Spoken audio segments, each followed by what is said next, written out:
Good morning, Sir Gabriel. Good morning, classmates from ICT-1B. I'm Arvin J. Montealpo, and I'm with my group mates, Kurt Montilla, Zet Biligan, Chamir, and Gamusaran. And today we're going to tackle about binary and decimal. So, shall we start?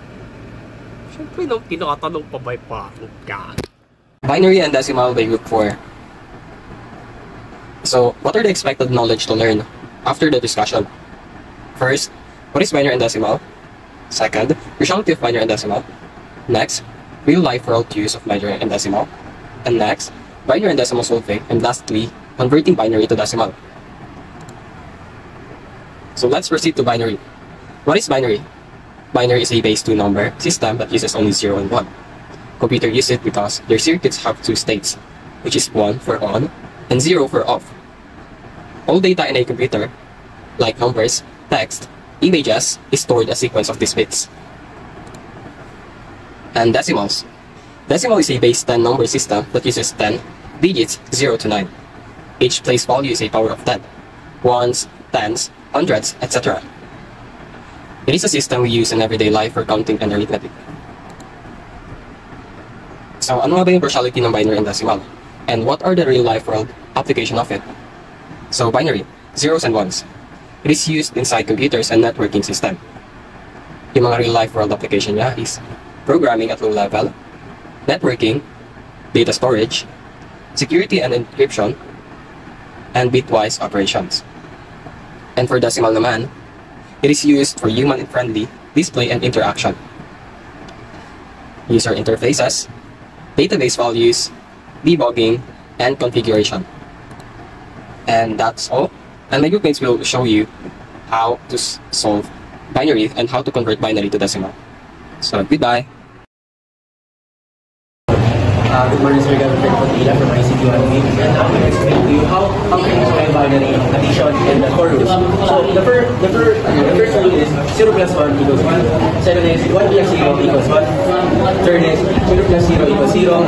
Then the fourth one is 1 plus 1 equals 0. Okay. So let's start. So first, we're going to solve this one that have the number. So we're going to bring it down. Then 0 plus 1 is going to be 1. Then plus 1 frequency niya po yung kaya. Then so instead 1 plus 0 then 1 plus 1 equals 0 carry 1 then 1 plus 0 is 1 then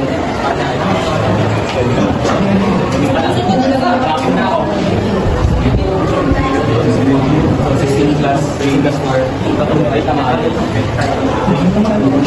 pero plus 1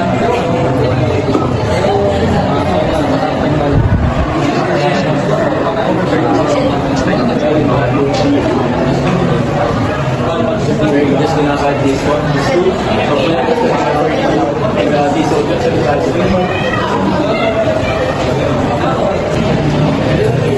so we're gonna add this 42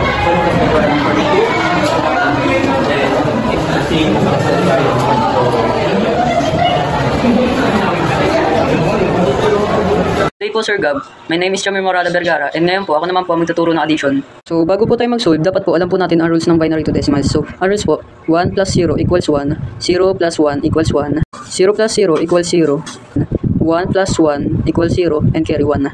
So pag alam na po natin yung rules ng binary to decimals, diretso na po tayo sa problem. Ito po yung problem.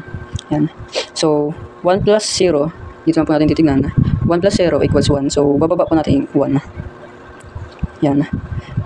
And 1 plus 1, dito po tayo titingin, 1 plus 1 equals 0, carry 1. So, lalagay po natin 0. At since may point po, dito po natin lalagay point. And carry 1 po. Yan. So, 1 plus 1, may carry 1 po. Meron siyang 0. 1 plus 1 equals 0 and carry 1 po. Yan. And 0 plus 1 equals 1. 1 plus 1 equals 0 po. Yan.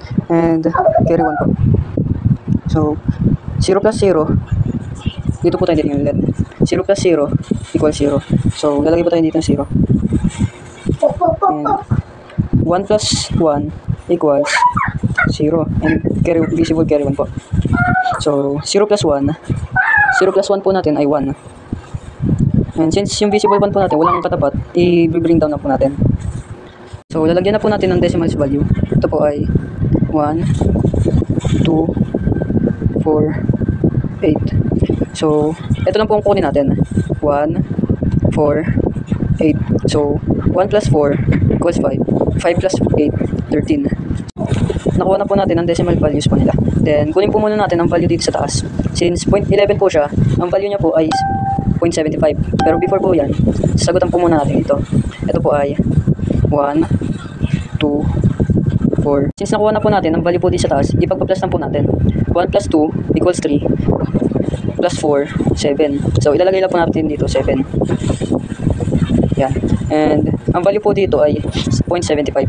So, lagay po natin dito, 0.75. And, ang value naman po dito sa taas ay 1, 2, 4. So, since 0 po to, alis po natin yan.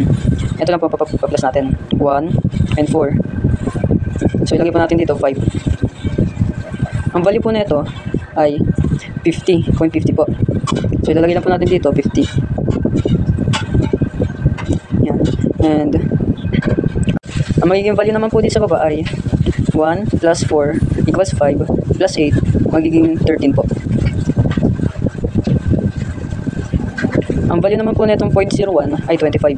So, ilalagay lang po natin dito ay 25. Final answer po natin 13.25 po. Good morning, Sir Gabriel. Good morning, classmates. So today we will be showing you on how to convert this binary number into decimal numbers. Mga bang rules na? 0 plus 1 is equals to 1. 1 plus 0 is equals to 1. 0 plus 0 is equals to 0. 1 plus 1 is equals to 0, carry 1. So, paano ba natin solve na? 1 plus 1, sabi nga 0, carry 1. So, 0, carry 1. Then 0 plus 1 is equals to 1. Then 1 plus 1 is equals to 0, carry 1. So, bring down natin 0 to the number. Then 1 plus 0 is equals to 1. And 1 plus 1 is equals to 0, carry 1. And 0 plus 1 is equals to 1. And 1 plus 1 is equals to 0, carry 1. Then 1 plus 1 is equals to 0, carry 1 ulit diba? Then 1 plus 1 is equals to 0, carry 1. Then ulit lang, 1 plus 1 is equals to 0, carry 1. Then wala na siyang pag-add, bring down na lang natin siya. So, ito na yung nakuha natin, ito binary. Next, solve naman natin siya. Mga ba yung value na tomato? So, ito, meron siyang 1, 2, 4, 8, 16, and 32. Yan. Lahat ng may value ng 0 is ma-cancel. So, cancel, cancel, cancel, cancel.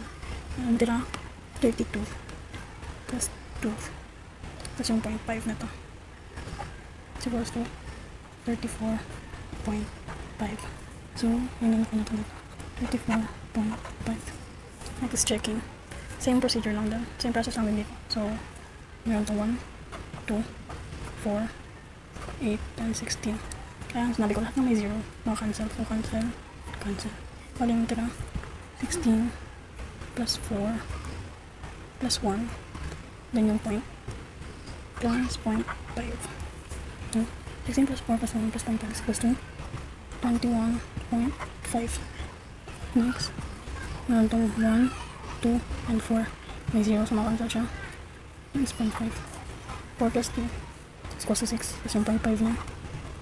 Okay. Same lang din, dahil same silang number sa 6.5. Then, add.